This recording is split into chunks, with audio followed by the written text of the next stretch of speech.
Hi everybody, I'm Dawn. Welcome to my channel. Thank you for visiting with me today. So today I thought we'd talk about something fun since the last couple of my videos, a few of them have been kind of heavy. So we're going to talk about Disney World, specifically my favorite ride at Disney World. I want to do a series of videos where I talk about a favorite of mine, and today we are going to start with the Haunted Mansion, and I think that that is a lot of people's favorite, and so we're just going to kind of go over the history and some information about it. And I have note cards because I forget everything, so bear with me because I have to wear my glasses and I'm going to try and keep the glare out of the way. So the Haunted Mansion opened on October 1st, 1971 in Liberty Square. It's a day one attraction. It opened the same day the Magic Kingdom opened. And it's a dark ride attraction, and some version of a Haunted Mansion also exists in Disneyland, California, which opened 2 years prior to Orlando's Haunted Mansion. And also there's a Haunted Mansion in Tokyo Disneyland. There's also the Phantom Manor in Disneyland Paris and Mystic Manor in Disneyland Hong Kong. But those are, and it's my understanding that those are very different from the Haunted Mansions. And we may cover those in a later video. So the Haunted Mansion, again, is a ride-through tour in what's called an Omni-Mover vehicle, aka Doom Buggies. The Omni-Mover system was developed for WED Enterprises. WED stands for Walter Elias Disney. So WED Enterprises, WED Enterprises, whatever you want to call it, by Imagineers Roger Broggie and Burt Brundage, and was patented in April 1968. The Omni-Mover is a move and ride vehicle. It can turn 360 degrees, so attraction guests can see what the Imagineers want them to see. So instead of looking at a blank wall, they're going to look at whatever the prop or display is. And this type of ride vehicle is used in many Disney attractions today. The Seas with Nemo and Friends, Buzz Lightyear Space Ranger Spin, Spaceship Earth, Journey of the Little Mermaid, and an advanced version of the Omni-Mover, or an Omni Coaster, is in Guardians of the Galaxy Cosmic Rewind, which is the first Disney Omni Coaster. And so on that ride, they can turn the individual cars, as well as it being a roller coaster. So during production of Disneyland's Haunted Mansion, duplicates were made for Walt Disney World's version of the attraction, but the Disneyland Haunted Mansion and Disney World Haunted Mansion were not exactly the same. There are some differences as in storytelling and some of the details. The Florida version is longer and more intricate than the Disneyland attraction, and Disney World had a lot more space than Disneyland. Like the building is much lower. Like at Disneyland it's risen up, but in Disney World it's lower, and the building is not obscured like the railway. The Disneyland version was also hindered by the railroad system, and that's not an issue in Florida. Even though the Magic Kingdom does have a railway that goes all the way around the park, it doesn't interfere with the Haunted Mansion. And before Disneyland was created, American artists, like this was before Disneyland, like not just Disney World, but before Disneyland itself was even created, American artist Harper Goff contributed concept art of what would become the not the facade of the California Haunted Mansion, but kind of the inspiration for it. It was the sketch they looked at to create the story. You know how you can look at a picture and tell a story from it, like come up with a story from it? I know a lot of people do that. Like you might look at this carriage right here on this bottle and tell a story with it. Why is there a skeleton inside this carriage? You know what I mean? So yeah, they used that, to help tell the story. So it's a sketch that shows a road winding off of Main Street, Disneyland, past a little church, and there's a horse-drawn wagon, a cemetery, and an old manor. And the old manor is what inspired the Haunted Mansion in Disneyland. And Imagineer Ken Anderson was tasked with creating a story from Harper Goff's sketch, like tell the whole story from beginning to end. And Ken Anderson was an animator and storyboard artist at Walt Disney Animation Studios for 44 years. He was known as Walt's jack of all trades. He's worked on Snow White and the Seven Dwarfs, Pinocchio, Fantasia, The Three Caballeros, Song of the South, and Cinderella, to name only a few titles he's been part of. And after he joined WD Enterprises in the 1950s, he designed many dark rides for Disneyland, including Mr. Toad's Wild Ride, Peter Pan's Flight, Snow White, and of course, the Haunted Mansion. And other Imagineers that worked on the Haunted Mansion project were Mark Davis, ex Atencio, and Claude Coates. And so Mark Davis and Claude Coates disagreed on whether the ride should be scary or whimsical, and Coates wanted it to be, you know, a scary Haunted Mansion, like just freak people out. Davis wanted it to be more amusing, more family-friendly, more, you know, yeah, scary, but silly at the same time. And ex Atencio combined both their ideas, where the first part is spooky and it transitions into more amusing entertainment. So the first part is just dark, and there's someone trying to get out of a coffin, and there's a candelabra coming towards you, you know, being walked down by a, you know, invisible body, a ghost, you know. And then it moves into the cemetery scene where it's more jolly and they're singing and having a good time. American actor Paul Frees would be the voice of the attraction as the narrator, the ghost host. And that's the voice you hear as you walk into the stretching room, and throughout the attraction you can hear his voice. And the theme song, Grim Grinnin' Ghost, was composed by Buddy Baker, and the lyrics were done by ex Atencio.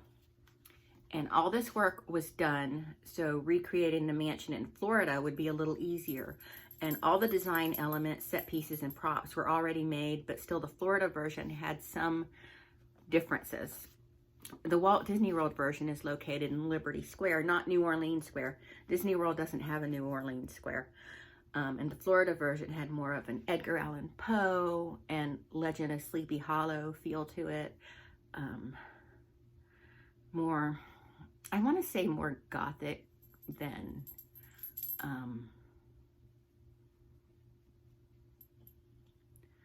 like the New Orleans style house is more, what's the word I'm looking for? Antebellum. And the Haunted Mansion one is more gothic, if that makes any sense to you. And the Disney World Haunted Mansion has PhotoPass. Now it has PhotoPass. I'm not sure when it started, but I was really excited to find out that it had PhotoPass. I only recently found out about that when me and Marshall went to the Magic Kingdom, and when I checked our PhotoPass, we had pictures from the Haunted Mansion. So that was very exciting. But PhotoPass isn't available for the Haunted Mansion ride in Disneyland. So, some other fun facts. One of my idols, and this isn't ride related, this is more film related, but one of my idols, creature designer Rick Baker, who also did the makeup for An American Werewolf in London, originally modeled the Haunted Mansion film's Singin' Bust after Imagineers Mark Davis, Thurl Ravenscroft, and Blaine Gibson, and also the ghost host Paul Frees and Walt Disney. But only the Frees and Ravenscroft bust made it to the film. Oops. And another fun fact, Paul Frees has also been the voice of the Pillsbury Doughboy and the Auctioneer and many other characters on the Pirates of the Caribbean ride. So, you know, the Auctioneer, when they used to be auctioning off the women, but they've changed that to bring it more current, more less offensive, I guess. But yeah, he does several voices in there, and I believe he's also Tony the Tiger. I believe he's also done Tony the Tiger's voice. Don't quote me on that, but I believe he has done that. And also, Imagineer Leota Toombs, one of very few women Imagineers of her day, is Madame Leota. Like, she was the inspiration for Madame Leota on the ride's face, as well as her namesake Leota. I have a little Madame Leota Funko Pop. It's really cute. But yeah, so that's my little quick rundown of the Haunted Mansion. The ride in Disney World, I think, well, the ride in Disney World doesn't get the overlay at Christmas time, where in Disneyland they get the Nightmare Before Christmas overlay. A lot of people love it. A lot of people hate it. Again, they don't have it in Disney World at Christmas time, but yeah, they have a really, I think it looks wonderful. I have not experienced it in person myself, but the Nightmare, I was about to say Nightmare on Elm Street, the Nightmare Before Christmas overlay in the Haunted Mansion in Disneyland, California, I think it looks neat. Like, if you've ever been on the Haunted Mansion, you walk into a parlor and then you go into a round room, and it's the stretching room. And as it stretches, your eye is brought up to look up, and instead of the scary body hanging down, it's Jack. And you know, Jack is, woo, hey, I'm Jack. And then the entire ride is just overlaid with a Nightmare Before Christmas stuff. And it looks, just what I've seen of it in videos and stuff, it looks wonderful, and it looks like they put a lot of hard work into it. And they've done it for several years, and I think it's really neat. And part of me wishes they would bring that to the Magic Kingdom in Disney World. Well, I kind of understand why they don't. They said they don't want both parks to have it. And again, a lot of guests don't like it, because I've heard people say, well, it's the only time we get to go to Disney World, and we have to experience that version of the Haunted Mansion, and we want the traditional version of the Haunted Mansion. A lot of Disney adults are traditionalists, and they want their tradition. Also, at the Disney World version of Haunted Mansion, they have Mr. Toad's grave, which, that's troublesome to me, because, so Mr. Toad's Wild Ride existed in Fantasyland in Walt Disney World. They still have Mr. Toad's Wild Ride in Disneyland, but in Disney World it became Pooh's Great Adventure. But in Pooh's Great Adventure, they have, I think, Al shaking Mr. Toad's hand while they're, you know, taking ownership. And so Mr. Toad didn't die. He just sold the property to Winnie the Pooh's, you know, forest friends. But anyway, they do have a grave for Mr. Toad, which I don't like. But Mr. Toad's Wild Ride probably would be my second favorite ride if it still existed. Now, if I did my all-time favorite rides, whether they exist or not, it would probably be number 2. So I love Mr. Toad's Wild Ride. It was so fun. If you never, because I know there are a lot of people who are younger who never had the opportunity to ride Mr. Toad's Wild Ride and have only rode Winnie the Pooh. And although Winnie the Pooh is adorable and it's a great ride and it's fun, Mr. Toad's Wild Ride was just magical. You go through this adventure, and then at the end you go to hell. So, and Snow White's Scary Adventure doesn't exist anymore either. Now it's the Mine Train, which they don't have the Seven Dwarfs Mine Train in Disneyland. They only have that in Disney World. And it's a fun little coaster, but I did like Snow White's Scary Adventures too. But again, Haunted Mansion is my favorite ride. It's not very adventurous. It's not fast, and it's not like, you don't feel like you're going to be thrown off of it or anything. It's nothing like that. It's just fun. It's just fun. It's a little spooky. Even though I was a chicken when I was a little kid, but I would go in the Haunted Mansion and I didn't really find it scary. I was completely fascinated with it and loved it. I think the Haunted Mansion was probably my introduction to spooky stuff, because I love spooky stuff.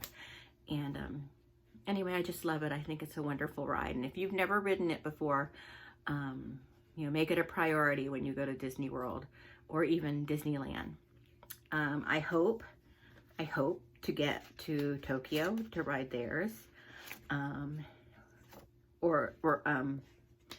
I would like to go on the Phantom Manor in Paris, but I have no desire to go to Paris, but I do want to go to Hong Kong, and so the Mystic Manor in Hong Kong might be really fun for me.